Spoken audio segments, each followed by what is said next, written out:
Welcome to modern computer care Barasat.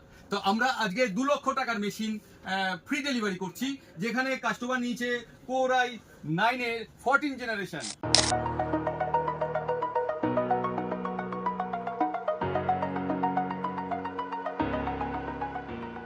Model computer থেকে এই পিসিটা build করেছি, সম্পূর্ণ হোম ডেলিভারি হয়েছে। এখানে এমএসআই 6790S ওয়াইফাই এর মাদারবোর্ডটা ইউজ করা হয়েছে।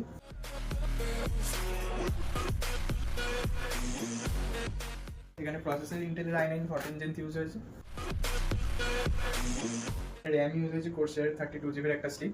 এসএসডি NVMe এর একটা 1TB স্টিক ইউজ হয়েছে, যেটা কিংস্টন। এখানে জিপিইউ ইউজ হয়েছে MSI এর 4070। এখানে পাওয়ার সাপ্লাই ইউজ হয়েছে G800 কোড। এখানে MSI 360 লিকুইড কুলারটা ইউজ হয়েছে। অ্যান্টি স্পোর্টস এর একটা ক্যাবিনেট ইউজ হয়েছে 690 এর। MSI এর একটা 27 ইঞ্চির মনিটর ইউজ হয়েছে। এখানে আমি ঠিকঠাক প্রাইসে সব জিনিসগুলো পেয়ে গেছি।